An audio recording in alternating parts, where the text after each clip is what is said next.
Well, welcome to the interview portion of today's show. We're joined by Ryan Dempster. Obviously, if you couldn't tell, we're talking Ozzie Guillen. You were at the Barstool bar opening party. Did you see Ozzie Guillen at all? I didn't, no. I missed him. Did you see the picture that was circulating of him and our coworker that just, he's not on the interview right now? Do we got that picture? Yeah. Lance, do you mind? Get it. We're going to get the picture. Framed. Quick review of the bar. You liked it. It was a good time. Yeah, I love the downstairs is really awesome. Yeah, the downstairs is awesome. The upstairs is great, but that downstairs area with all those TVs, like I'm a sports junkie, so if I can watch some games, that's chill down there. That's as good as it gets in the city. We did our Super Bowl party there. It was good. Oh, right on. Yeah, like the nice fireplace. So this is a picture of one of our coworkers. He's not in the interview. He was embarrassed. He knew we were going to bring this up. It's so good. Yeah, that is so great. They're a happy couple, aren't they? Yeah. The best comment, cheek to cheek. Ozzie looks great, doesn't he? Yeah. He's done a good job, man. He's you could see the whatever those are, the pheromones are coming out of his skin. Like yeah, he's just drawn. He's glowing. Yes. Yeah. The best comment I saw on that picture was someone was like, I just showed this picture to my wife, and she said, and she doesn't know who either of the two people are, and she's like, oh my God, it's so beautiful, they're in love, like in completely serious tone. Yeah. That was a great night, though. General sparkle out of both guys' eyes there. Yep. Big time. Ozzie leaned into it, too. That's why he's the best. Yeah. So big news today with the Cubs. They signed the outfield. Everybody's been complaining. Seiya Suzuki. I'm going to get the name wrong. We're going to get it right at some point. I haven't talked to anybody formally yet to hear the name. But Suzuki, the outfielder from Japan. This is kind of big news. I mean, we like it. We love it. Yeah, I mean, you look at what he's done over there. I think the totality of all, and he's only 27, right? Like I think he was like, is it like 5-time all 9 or whatever the award is? I believe that's what it's called. Yeah. Yeah. So I mean, he's got tremendous pop, quick hands. Yeah, he's. You always wonder the transition, right? It's a difficult transition, not just from baseball, but like life, culture to culture coming over to the U.S. So that's always the biggest one. But I think times have changed. I think guys have been kind of trailblazing that a little bit. Through Ichiro and through Matsui and even Fukudome, when he came over here, he had very, very successful runs and moments, made the All-Star team. So, yeah, I think it's a good signing. I think it's a young bat that you're adding some power. I think playing at Wrigley Field is a good option. I don't know much defensively how he is, but I'm sure if you're winning that award, you're probably doing a pretty good job there. Strong arm, I think. Mm-hmm. Yeah, I feel like, at least it's like it's a step in the right direction. I don't know, exactly how it's not like you make a big signing and the guy's coming from the American League. So I guess in like your experience, is there like a notable difference? Like, is there a higher strikeout rate for Major League Baseball? I thought I saw, or like they have more emphasis on contact. So like when I see he walks more than he strikes out, or like, is there anything you can kind of like interpret just from like going from the JPL to MLB? Yeah, I think the walks more than the strikeout is huge, especially for somebody who's got pop like he does. That's what you're looking for. Now you got to remember, on a general whole, the pitching staffs over here are going to be better.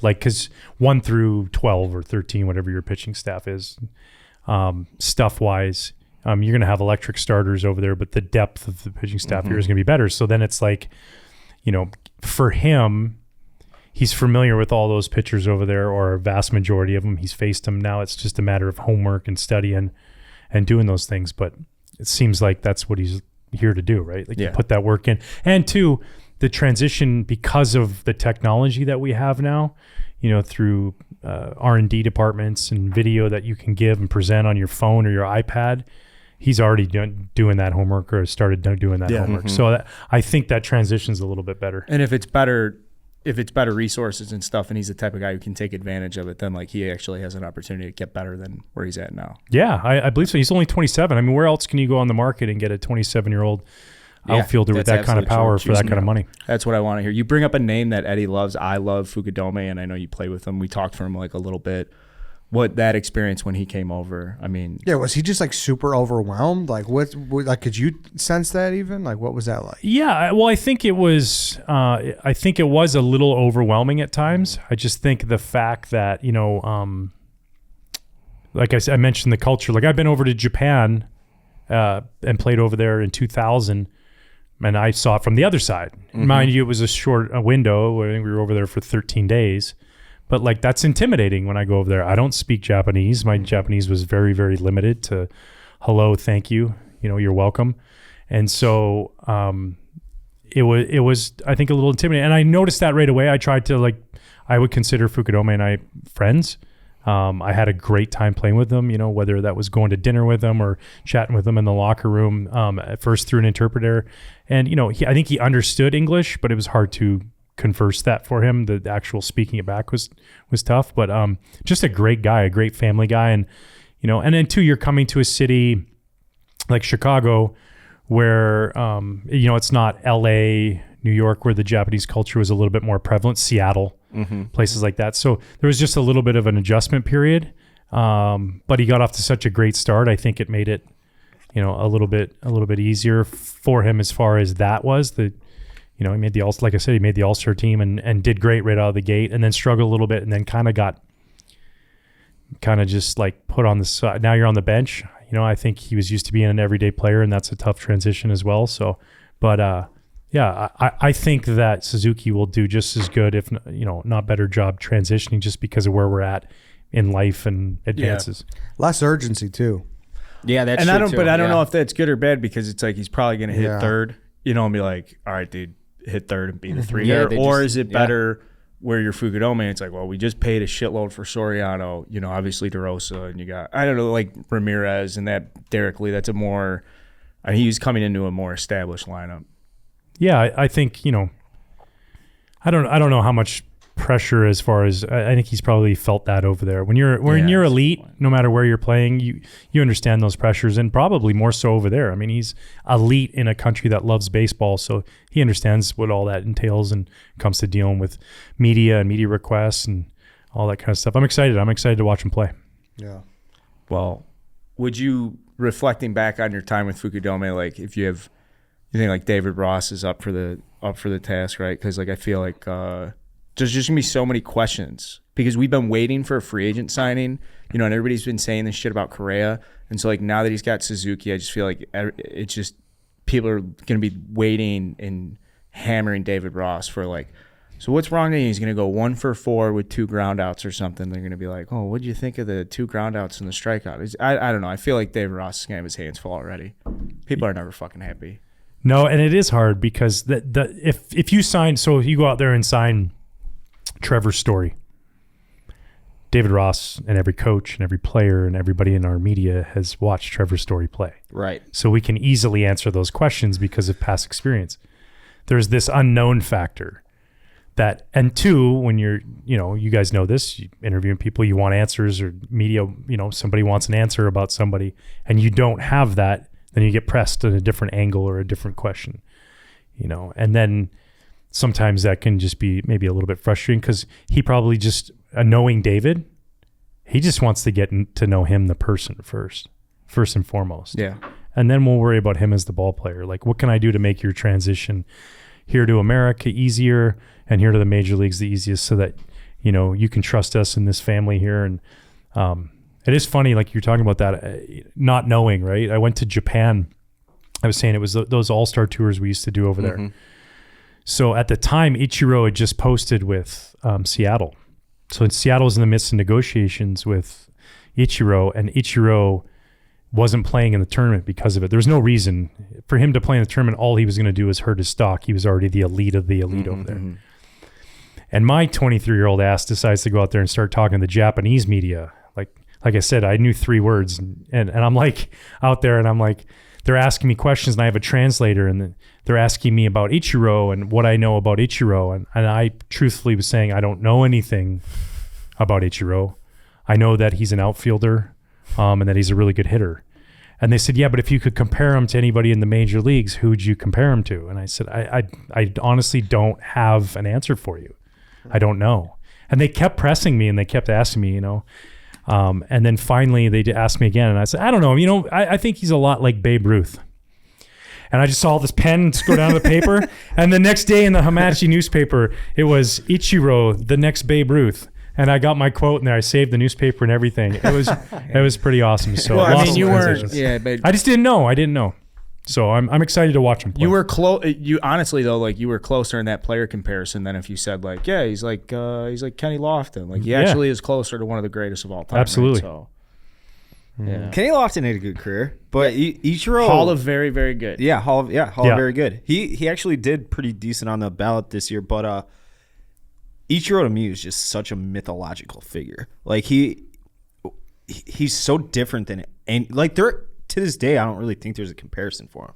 Like you couldn't even go back 20 years and knowing what he did over the last 20 years of his career and been like Ichiro is just Ichiro. Yeah, I mean you talk about transitions. He comes over here and wins the Rookie of the Year and the MVP. Same season. He had 350 that year. Did he make Rob Dibble run naked through Times Square or something? Wasn't that the bet? Was that what it was? Did he? I think that's what he said, but I think he ended up changing it to like a tattoo on his butt of Ichiro's name or something like that. Because he said if he wins the MVP, I'll run naked through Times Square. And then he won the MVP. I heard he was real big into pool. My buddy had a spring training camp with the Yankees, big league spring training camp. He had a couple stories about. Said practice didn't start till Jeter got there. So the whole team's ready.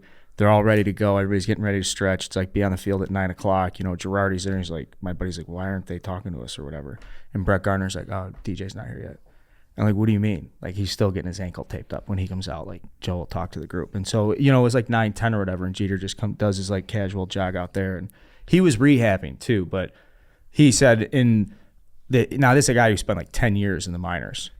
So this is like his first major league camp. And like everything is just fucking, you know, I'm there. The first guy there. He was the first guy there, last guy, always hitting on the tee, doing all that stuff. He still is now coaching kids and all that shit. And he's like, I've never seen anything like it on a baseball field. Yeah. It was cool. He said it was cool.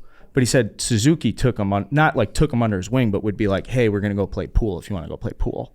And he's like, whatever, dude. I'm going to go play pool with Ichiro. How is he? Super competitive. He'd bring his own cue. You know, he was like ready to go. You think Jeter's overrated? No. Yeah.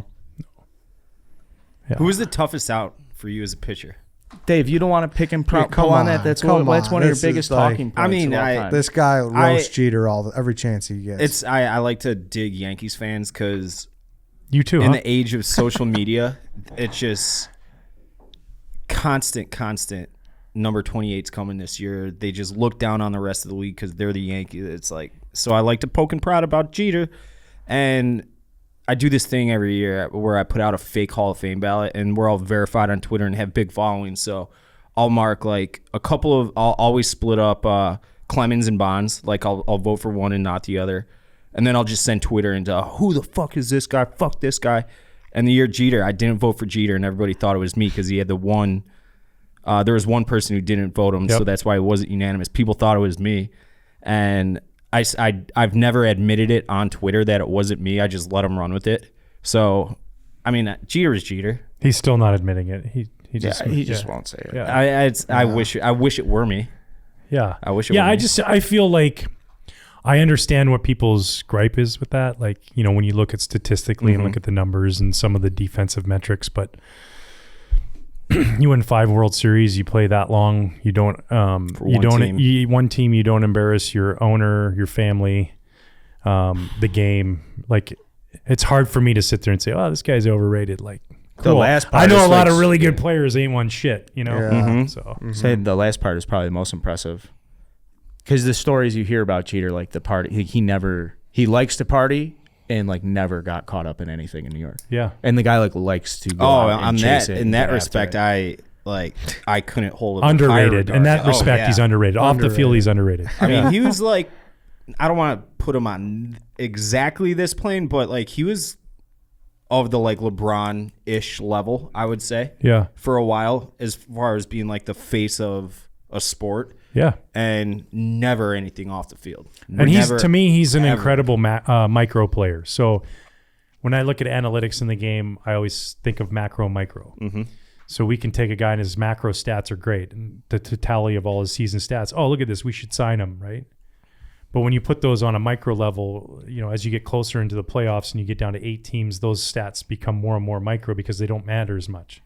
Because you have better players that you're playing against. Mm-hmm. So then it just starts to come down to competition and who you can compete against the guy 60 feet, 6 inches away from.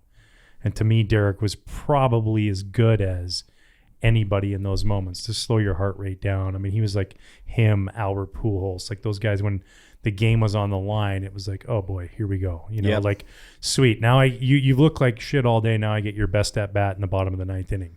And that's how I looked at him, as like, on a micro level, he could have a terrible year, but when it came down to like when it mattered the most, he was gonna somehow find a way to produce. For sure. And I'll totally admit that I've always cherry picked those advanced stats that you were talking about, but when push came to shove, Jeter is Jeter. I know that, and that'd be stupid to say otherwise. And it pains me to admit that because I hate Yankees fans so much. But yeah, you nailed it. Like, there's so many things that stats don't measure. I got a death threat from a Yankee fan one time. That was okay. Let's talk about that like for a a second. real one, or like, I mean, I had extra security when we went to New York. Wow. Yeah. Really? What, just Red Sox days, or what was it? Okay. 2013. Damn. Apparently, I don't know. I mean, you're like a nice guy. Yeah. Well, I what happened was I threw a pitch that got away and it hit a guy. Oh, you know what? You actually did. You did some damage when you were over there, and I appreciate the angle you're still taking on this one. Thanks. And got away. And so then I was at the ballpark and we were getting ready to go to a trip, and the security called me in and said somebody called twice and there's a death. And he's like, there's been issues, like some criminal issues before with this person, so it's like a legit. I had 3 security guards on detail with me in New York.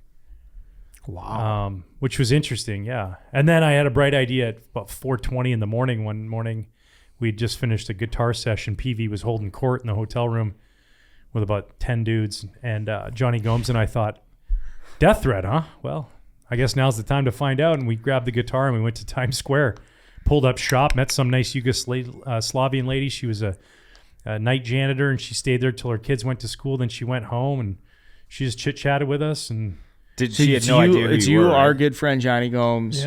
Yeah. You guys brought guitars? I brought a guitar. He brought a fruit basket. I don't know what he was hungry or he was trying to provide some food for the people. And then I just played. And I don't play, but I can sing a little bit. So I was singing when I was kind of playing. Mm-hmm. I didn't get any money. Well, you're more of an entertainer. Yeah. It's not about the instrument in your hands. No. Like, you're just a painter. You'll paint with anything. Thank you. Yeah, it could have been a ukulele or it could have been half of a guitar. Yeah. But the best was the next day. So I'm at my locker, and Dave Brady, security for the Red Sox, big, tall New Englander, and he's like, "Hey, you fucking go to Times Square last night?" And I was like, "Yeah, what the fuck's wrong with you?" I go, "Well, I figured like that was probably the hour I had where he's in bed. He's not getting me then, and if he did." Like I'm the only person in Times Square I could see him coming. Like there was like 6 people and some street sweepers. Like the Pokemons and Superman and all those guys weren't there yet. They were gone. Yeah. Elmo. Yeah. Well, I mean, which is another fun thing to do, by the way. I love to go to Times Square and take pictures with them and then ask that they give me money. Come on. Yeah. You're just like that. You're just picking a fight. But it's like, but then they freak out and be like, whoa. You're taking a picture with a World Series champion. You gotta pay up. This isn't just, I don't just give these out for free. But that's like a brotherhood and community. So if like you piss off like one Mario, like 3 other Marios and a Luigi are gonna show up. That's all right. I got Naked Cowboy in my corner, so you never do that to him. You always pay Naked Cowboy. We show some respect. Yeah, I'm sure he's got a guitar. Yeah. He does. Good weapon. So sounds like you enjoyed going to Yankee Stadium. I did. I loved it. My second major league start was at Yankee Stadium. How'd you do?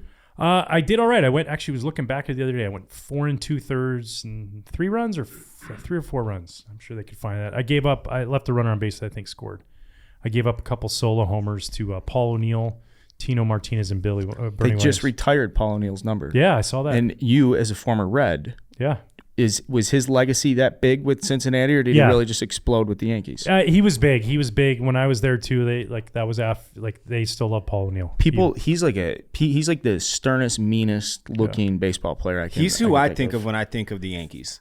Yeah. I mean, obviously Jeter. Just that era. The Yankees era. Just no bullshit. Like, hey, we're going to squash you because we're the Yankees. It hasn't been like that for a couple decades. It was Paul O'Neill. Just like a mean asshole on the field. Mary Fuck Kill, Bernie Williams, Tino Martinez, and Jorge Posada. I know the answer to this immediately. Mary Fuck Kill. Mary.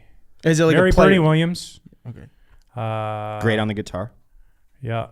Sorry, Tino, but you're going to get fucked because you did it to me during my career. And then Posada, I'd have to get rid of him. Okay. Yeah. He's out? Yeah, he's out. That's a tough question. Thanks for that. Yeah, I appreciate No, I mean, I should, in the context of like, you're building a team or whatever, you want to have your guys. Yeah. Although Posada. Tino Martinez had the smoothest, prettiest swing I've ever seen, I thought.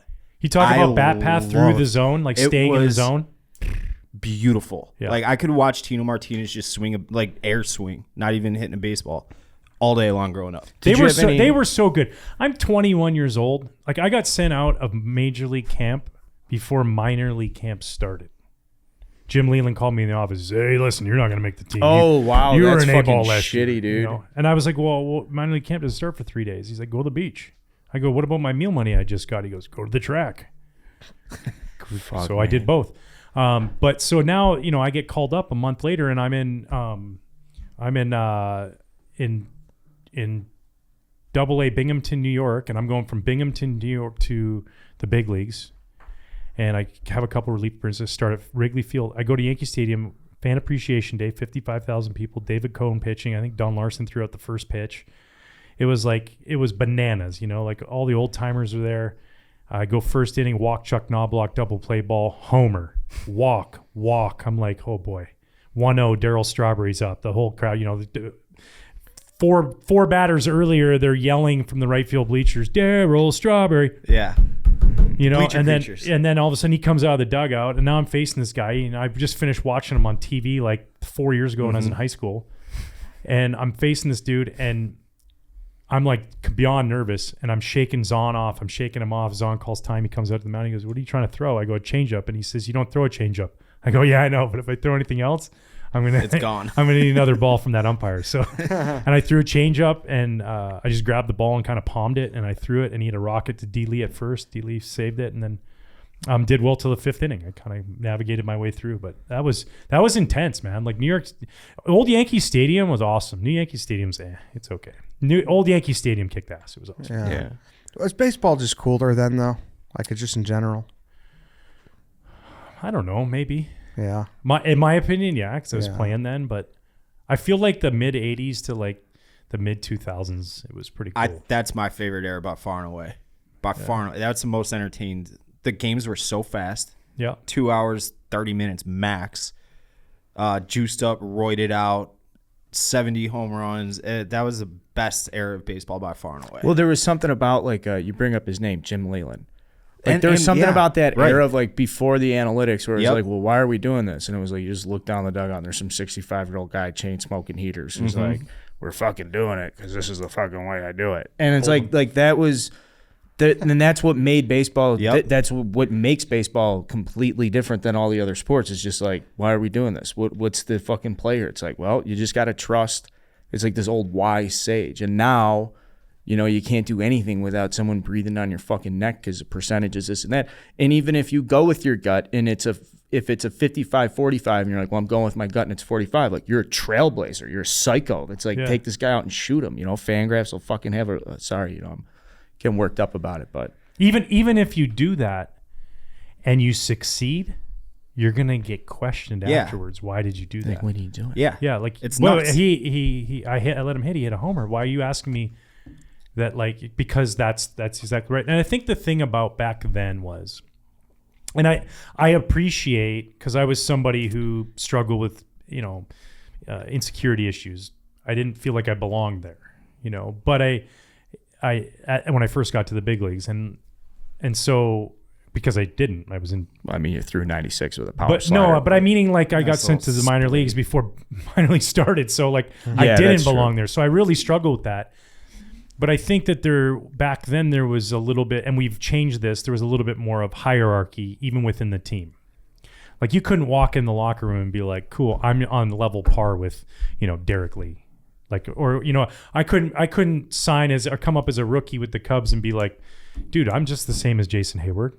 It's like, no, you're not. This dude's been playing in the league for this long. Like, there has to be that kind of establishment of order. Now, the days of like the hazing, I'm not big on that. Like the fun hazing, like rookie sign or dress up day, I was like, sweet. Wait, this is only one day? Like, I can't do this for like 3 or 4 days. Like, I'm thinking about this being my regular outfit, like, so, but the thing when you mentioned Jim Leyland was, we came up in 1998. He just won the World Series in 1997, and this poor man had to watch his entire team get traded away. And then not only that, he had to watch all of us knuckleheads who weren't ready for the big leagues come up and play. And he was so great, and he was fabulous with us until it hit a breaking point.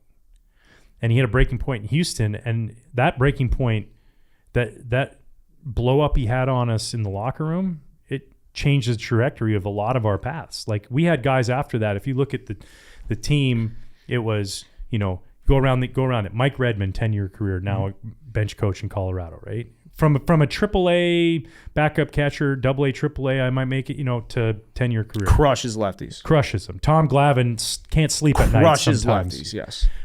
Derek Lee, Luis Castillo, Alex Gonzalez, Mike Lowell, Kevin Millar, Mark Kotze, Preston Wilson. That team was fucking loaded. Thank you.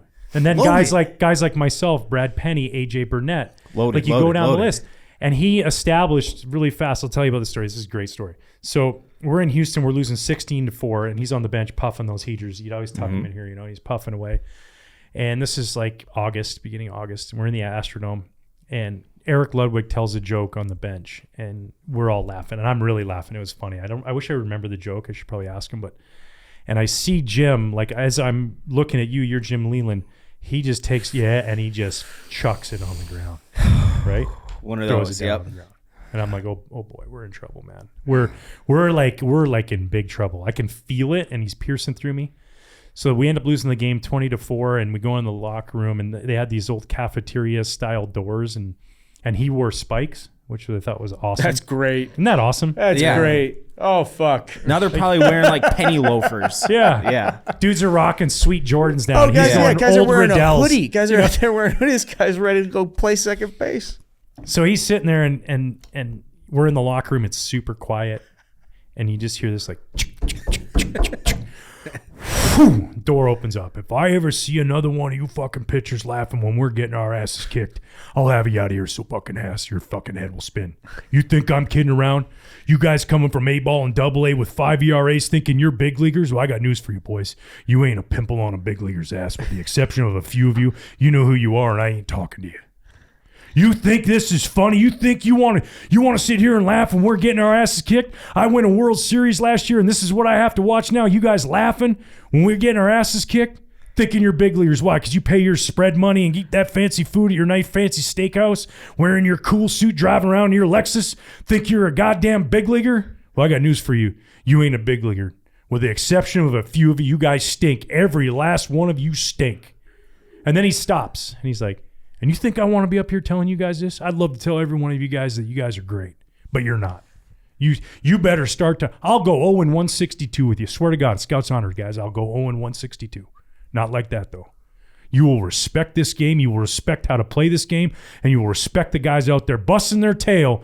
And you sit here and laughing your asses off when we're losing 16-4. What the hell is wrong with you? And he leaves, and I'm like, oh. Because he's talking to me, Yeah. Like, it's not like I'm like, all right, cool. Hey, man, clean it up. I'm like, oh, boy, he's talking to me and a couple other guys. So I go to stand up and take my pants off and get out of there as fast as I can. And Jay Powell, the reliever, sitting next to me, puts his hand on my shoulder. He goes, hey, sit down, man. He's coming back. And I go, what? And another thing. And he just goes, and here he goes, and he lays into us again. And he's like, guys, I want to hug you. I want to tell you you're all doing great. I want to tell you you're great baseball players. I want to win with you, but you're not good. You suck. And he just keeps going. And I thought it was great because it was the only time during all of this that he ever blew up on us. Like he was really patient. For somebody who's at his stature going through what he was going through, he was just a good mentor. And so he leaves and he does this 5 times, right? And we're just wearing it. And the last time he comes in, he goes, guys, listen, I'm done. I'm going to go in my office. I'm going to have a whiskey and a cigar. And if I come out in this locker room and there is anybody sitting in this locker room, when I come out here, I'm calling the cops and I'm having you arrested for impersonating a major league fucking baseball player. Now get the hell out of here. And dude, I think half the team didn't shower. It was a mad sprint. It was like, I'm good, man. I didn't play. Like just dudes were out of there so fast. And I thanked him for it because he was right. He was right. And so when you talk about that era, there was this like, you better respect, just because you come up here and hit 210, you're not a big leaguer. And he was really good about it. We all went on to have great careers because of him, and I can't thank him enough. He's just a tremendous man, and dude, I still see him to this day. It's like the Bull Durham scene in real life. Like, you know what that makes you? Lollygaggers. Yeah. Your recollection of that speech is fucking pretty awesome, man. I got to be like, you must have really carried that with you. Like I did. Yeah. That's awesome. I try to always remember that too when I was thinking. You don't got to name names, but how many players would you say handled it the wrong way and like just took it too hard and folded because of it? Yeah, not many. I think we had a really good core of guys. I mean, that fucking lineup, that was like stud after stud. Yeah. Well, managers don't really. A lot, managers are at the lower levels, in like college and high school, like head coaches. They go, you're just kind of like, you'll lose a game, you got to play tomorrow. What real bandwidth do you have to get pissed off? It's usually reserved for laughing. It's not even like, oh, they're not running down the baseline fast enough. Like that's just like a quick fuck you. But when you bring the guys together and you're really fucking giving them the business, it's usually because A, you got your ass kicked, and B, there is this element of like it doesn't matter to the guys either. Because as long as it matters to you, I feel like a manager will stand there and be like, all right, guys, we got to get on to the next one. We got to get on to the next game, shake this one off. I mean, that there's so much baseball to be played. They just don't get mad like that. Was Lou a screamer? You know what? He was pretty good. He did a couple times. He was just more of like sometimes he would just say things, but more like along the lines of like I remember one time we were playing bat. He's like, guys, what is your problem? It's just baseball. There's only two things in life that are certain: death and taxes. This ain't it, man. Come on, let's go. Right. Like he was good about that. He did a really good job. At the time Luke came, he was older, so it was like he was really good about just letting us, especially like I said, if you kind of just like showed him you were prepared and did what you needed to do, he just let you play. He was more fun to like the peripheral stuff. Like getting guys up who are on the team, stuff like that. Did he get along with Soriano? Yeah, him and Soriano got along really well. Yeah, especially the 1st and the 15th. Sori was always really happy on those days. Is there any manager? Oh, okay. So what are we saying here? He was great teammate. Well, he got the suite. I remember that was part of his contract. That was a big thing, and like the media was like, "Yo, he negotiated a suite when you guys would go on the road." Yeah. I thought that was cool. I always get this confused. You are or are not a Soriano guy? I'm not. I mean, I was, over the moon when we signed him. I fucking went down there to the press conference and like tried to get his autograph. And I got one actually. And, but I don't know. I was just a little disappointed in his tenure given, but probably was a meathead fan in that and whatnot. I just thought he was, classic hot 1 week. And then the other 3 weeks, he just kind of, tapered off, but when he was cold as ice. When he was hot, it was surface of the sun hot. It was next level. Because people say don't throw him a strike, and it's like, cool. He's going to hit the ball that's going to bounce. He's going to hit it out. Like he was just a great teammate. And I don't know if it's because he came up in those winning ways of New York, where like if he went 4 for 4 with 3 homers and we lost the game, my locker was right next to his. There's no like smile on his face, like I did great, but we lost. But if he went 0 for 4 with 4 punchies and won the game, you'd see all that big smiling face, and like that's all he really cared about. And I think when he blew his quad out running down the bases, I don't think people realize how bad that was. Like it was bunched up to the top of his, and it took away a lot of his dynamic ability, the stolen bases, and then even playing the outfield. Like he'd only been an outfielder for 1 year in Washington, and 2, you were never gonna get what he did in Washington in Chicago. He was 40-40. Yep. So like that's his peak season. So when people are like, come on, it's like, yeah, but like if you think you're going to get that, you're not. I mean, statistically, if we're going to take analytics and do it, who's been 40-40 more than once? Like this doesn't happen, Yeah, it's the 40-40 thing. And then even back then, like that was, there were big contracts around them, but that was the first Cubs real big one. Big ones, yeah. We didn't get it done with Beltran. We got this guy. Like this guy's going to he's going to do everything. Right. And I still think we had the 03 juice was still there. Like that like, you know what? Like we belong in the pennant chase. We belong at the top. We're good enough. Like we're finally good enough to be going toe to toe with the Cardinals. Well, because it wasn't just him too. We signed DeRosa. We signed Ted Lilly, Bob Howery.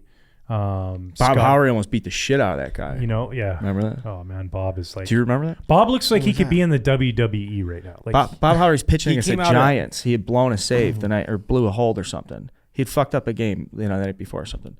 He's pitching against the Giants. He's throwing his warm-up pitches, and some guy charges them out. A guy like runs onto the field behind home plate, sneaks out behind the net, and Bob Howery dropped his fucking glove and was ready to throw punches so quick. And Jordan, the security guard, Minnie Goldberged him. came out of nowhere and saved him from getting his rear end knocked around by Bob. Does Wrigley get more hooligans running around on the field than other places? No, I feel like Philly gets a lot. That makes perfect sense. Yeah. Scumbags. You mentioned Ted Lilly. What can you tell me about Ted Lilly? Is he a ladies' man?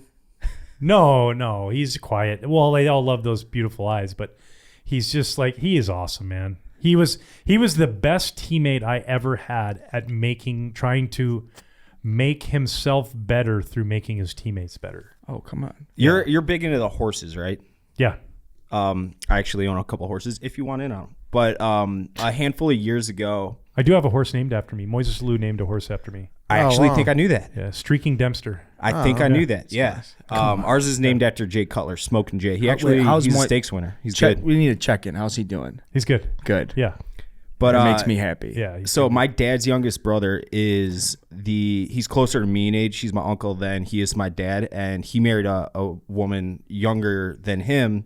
And so she's only like 8 years older than me, but she's technically my aunt. And he took her to Arlington. This is when they were engaged or dating, I forget. And my uncle's a huge Cubs fan, and he said Ted Lilly started hitting on my now aunt. And my uncle's like right there, like, hey, asshole, like, I love you, like, go fucking win 20 games, but that's my girl. Is that your Uncle Bobby? Yeah. Maybe more general conversation. I'm pretty sure it's Ted Lilly. I'm like 95% sure. But you know what? That's sure enough. They've out him. Yeah. For hitting on. Yeah, I mean, we'll see. There's a difference between this is hitting also on like, and just being charming. Could he just spin ago. a fucking curveball coming out of the womb? Oh my God, what a hammer! All the time, just like 12-6, long and loopy. Yeah, we really hit it off. Actually, great. We hit it off surprisingly well. When he was trying to sign, he was a free agent with the Blue Jays. There was this golf tournament they do out in Pebble Beach with a bunch of baseball players and coaches and umpires called the World Series of Golf. So Jim Hendry's like, "Hey, Ted Lilly's going to be there. Tell him about Chicago." So the first night before the tournament starts, there's this poker night, and him and Eric Burns are having a conversation. Like, "Oh, Burnsy, what's up, dude?" And I was like, "Ted, man, how you doing?" "Hey, man, you gotta go to Chicago. Like, Chicago's awesome. You'll love it there." Like, just kind of general conversation about it. And I was like, "Hey, I'm gonna grab a beer. Anything? Want anything?" And I walk away, and he looks at Burns. He goes, "Who the fuck was that?" It was so funny. He told me that story later, but yeah, he is great, man. He's just his story. He grows up in this small little town outside of Yosemite National Park in Oakhurst, California. Kind of not the easiest growing up, and persevered through it all. And he said he tells a great story. He went down to Giants game and watched Charlie Huff warming up. Knuckleball, right? Yeah. And he said in that moment, he goes, "If this fucking guy can do it, I could pitch in the big leagues." Wow. And then later on, Charlie Huff ended up being his pitching coach, and he said it was the most influential pitching coach he had. I love that. A knuckleballer teaching a left-handed pitcher just the mental side of the game. And yeah, Ted was just great. Very stubborn. Like, he was going to win. He's the kind of guy, if you play 21 basketball, he's like, and he loses, it's pissed off. Yeah. No, it's like, let's play to 31. Like, he's going to keep coming and coming, and I love that about him. It's just persistent, like the Chris Young with the fastball in that he was pretty sure he was going to throw inside. Remember the glove spike in Arizona? Yeah, mm-hmm. Everybody remembers that one. And that was great. The glove spike is awesome. But the next year, Arizona opened up against us. And Gio's catching, Soto's catching, and up comes Chris Young, and Gio throws down a 2. Shake. Fastball away. Shake. Change up. Shake. Nope. And you just see Soto go. And Ted goes, "Yeah," and he hit it out. He hit another homer. It's so good. Did he get the glove spike again? No. Yeah, I mean. And then he came in the dugout. He's like, "I'm going to get one in there. I'm getting one in there." Like, he's just fucking. It's like he's got to die. I love that. Yeah. It's like the end of Tin Cup. He's like, "Give me another ball. Yeah. Give me another ball." Yeah. Just like keep sinking in the fucking water. Mm-hmm.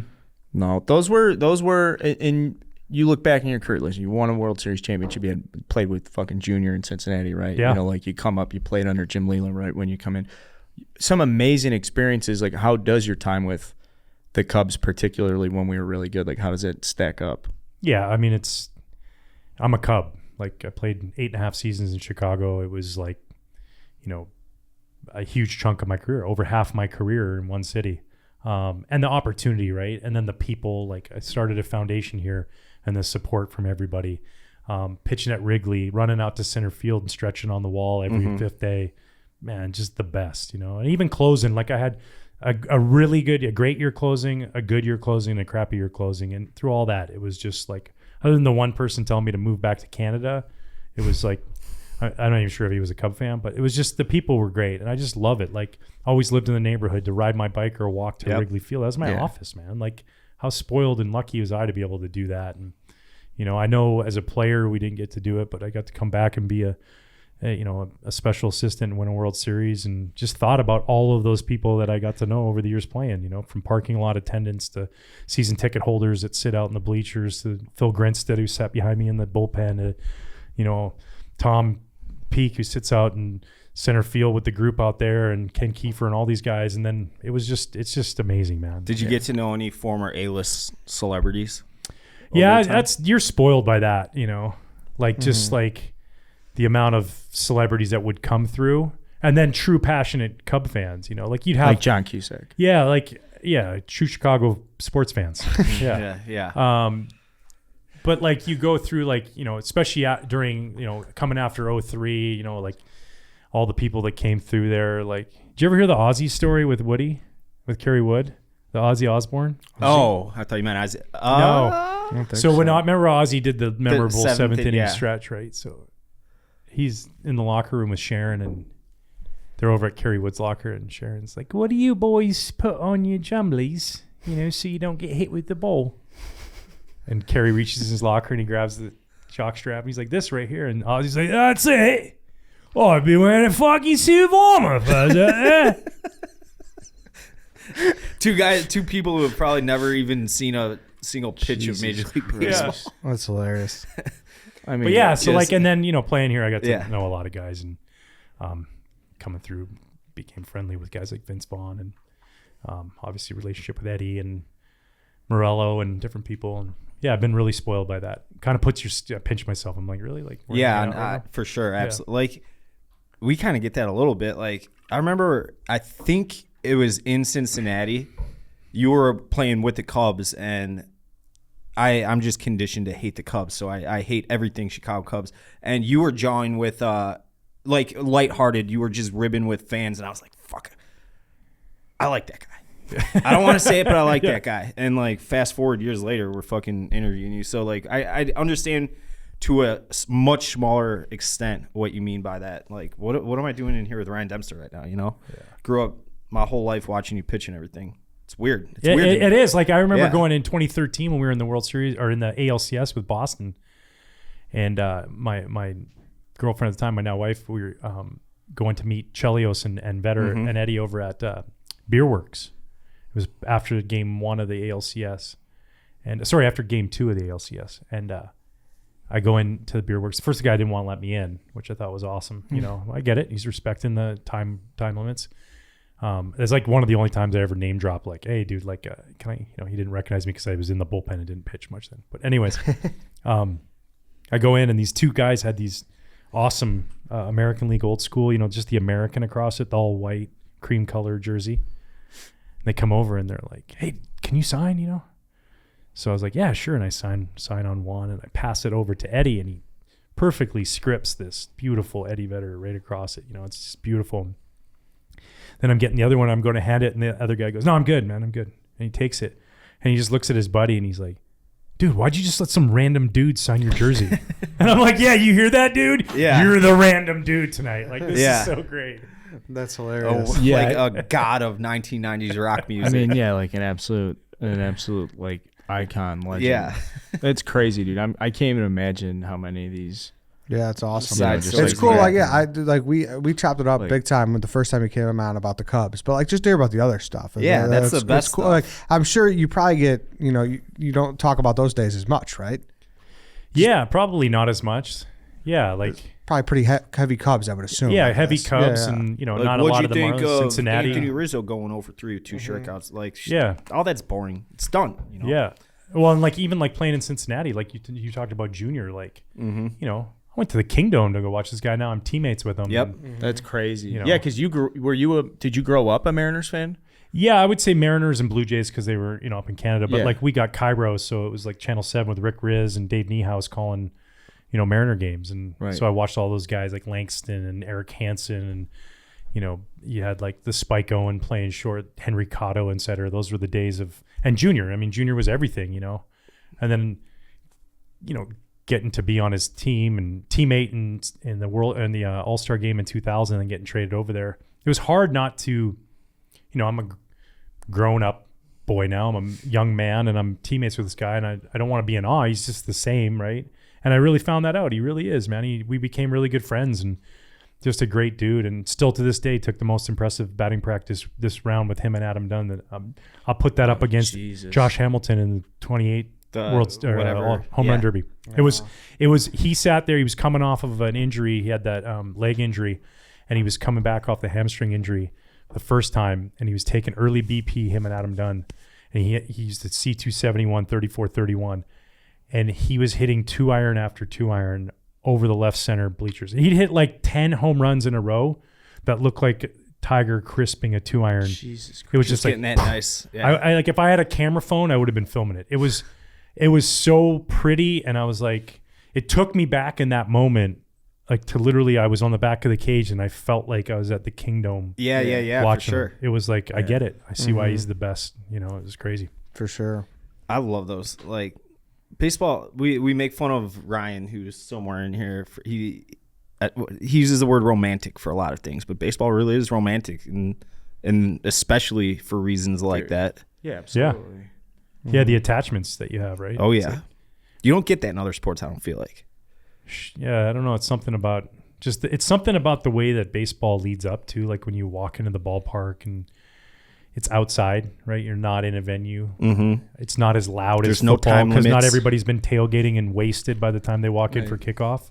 Mm-hmm. So there's a little bit more of a build up to it, and then you walk up and then you see the field and the players are running their stretches and the announcers making their announcements, and you're beautiful. It is. It's beautiful. it's like each game is its own story as it's being told. Yeah, and it's really like you played at Wrigley Field. You got like Wrigley Field's the prettiest stadium in all of sports. You got those purple and orange skies like at twilight. Yeah, 40,000 people. You said that everybody like, all right, let's have a little change. And two, in baseball, anything can happen on any given day. Like exactly, you know, like other than the other night when the Bulls lost the game to the Kings, a bad team losing to a good team. That's rare, Yeah. But on any given night, that guy that's 60 feet 6 inches. Yeah, it takes rare circumstances like the Bulls going out west and bringing back and changing the lineup up. Yep. And because if they play on a neutral court under neutral circumstances, it's going to be a 20-point game every single time. typically Yep. win. Yeah. NFL, NBA, usually it's hard to, the upsets are few and far between. Yeah. And even in hockey, like, the Lightning's going to go play the Canucks, the Lightning's going to win the game. Yeah. That's going to happen. But in baseball, there's one guy that's standing out there. Bud Smith threw a no-hitter. Like Phil Humber threw a perfect game. Yep. Like, not knocking either. And he was I'm out of just saying, baseball like 2 months later. You know what I'm saying? Uh-huh. Yeah, like that can happen, and that's what's pretty cool about it. Yeah. It is. Well, thanks. Thank you very much for coming. Hopefully we get to see you more. I feel like the bike ride, it's down the street. It's almost too easy for you. So anytime you want to come in, shoot the shit, talk about the Cubs or just talk about it, If you get the sense that you're that at home people stop listening to your stories, we'll always be here to listen. How's that? I always talk I got about more. I won't fair repeat any of those proposition. ones. Yeah. Okay. Beautiful. how there's like a handful of people, but mostly baseball players. One of them being Hawk Harrelson, where I just want to sit in a dive bar, drink cheap domestic light beer, and just lob questions and talk baseball. Like, this is what we're here for. So Thanks. Yeah, I enjoy being on with you guys. I love sharing those stories. Those are the memories that keep me close to all the guys I played with and moments in my career. And you can see they make me smile, and I'm thankful for them too, right? Like, I'm thankful for Jim Leyland for that moment where he was right. He turned me into a big leaguer in that moment, whether he liked it or not. Yeah. So sweet. Very cool. Well, thanks a Ryan. lot. Yeah, Dude. you bet, guys.